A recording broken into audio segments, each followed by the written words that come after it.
আমাদের সাতক্ষীরাতে একটা মাজার আছে, আমি বিভিন্ন ওয়াজ মাহফিলে বলেছি, হয়তো শুনেছেন আপনারা।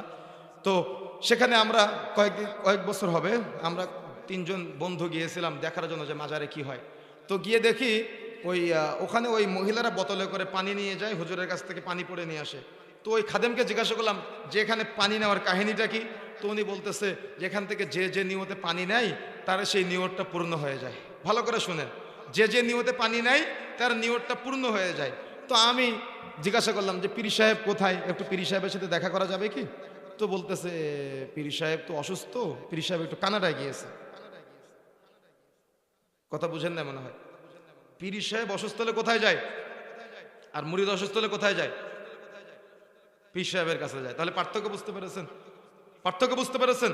পীর সাহেব অসুস্থ হলে ডাক্তারের কাছে যায়, আর মুরিদ অসুস্থ হলে পীর সাহেবের কাছে চলে যায়। এটা হলো আমাদের সমাজের কোরআন হাদিস না জানার মুকাল্লিদ হওয়ার ফল, তাকলিদ করার ফল। এটা তো বাহ্যিক জীবন, ইবাদতের ক্ষেত্রেও সেম।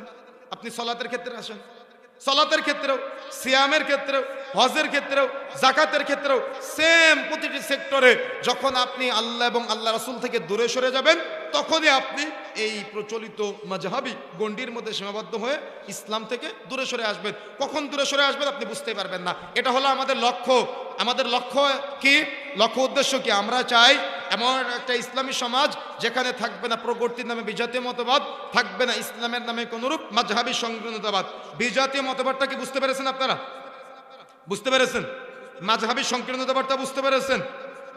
এখন আসেন, এই বেজাতীয় মতবাদ এবং মাযহাবী সংকীর্ণতাবাদ থেকে বের হয়ে আসতে গেলে আমরা কি চাই এবং কেন চাই, কিভাবে চাই। কি চাই সেটা তো বুঝতে পারলেন। কেন চাচ্ছি আমরা এটা? এই বিজাতীয় মতবাদ এবং মাযহাবী সংকীর্ণতাবাদ থেকে আমরা কেন বের হয়ে আসতে চাই? কারণ একটাই, আমরা জান্নাতে যেতে চাই। কি বলেন তো কারণ? বলেন কারণ কি?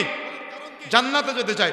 যদি আপনি বিজাতীয় মতবাদের সাথে জড়িত থেকে দুনিয়াবী জীবন, পারিবারিক জীবন, সামাজিক জীবন, অর্থনৈতিক জীবন, রাজনৈতিক জীবন জড়ান, আপনি কি জান্নাত লাভ করতে পারবেন? আপনি যদি প্রচলিত মাযহাবের সাথে সম্পৃক্ত হয়ে ইসলামের চূড়ান্ত উৎস থেকে বের হয়ে যান, আপনি কি জান্নাতের রাস্তা খুঁজে পাবেন? সিরাতে মুস্তাকিমের রাস্তা খুঁজে পাবেন? তাহলে আমরা কি চাই বুঝলাম, যে আমরা পশ্চাত্যের এই নোংরা পদ্ধতি থেকে বের হয়ে আসতে চাই এবং ইবাদতের ক্ষেত্রে মাযহাবী গণ্ডি থেকে বের হয়ে আসতে চাই। কেন চাই? জান্নাত লাভ করব সেই জন্য চাই। এখন কিভাবে চাই?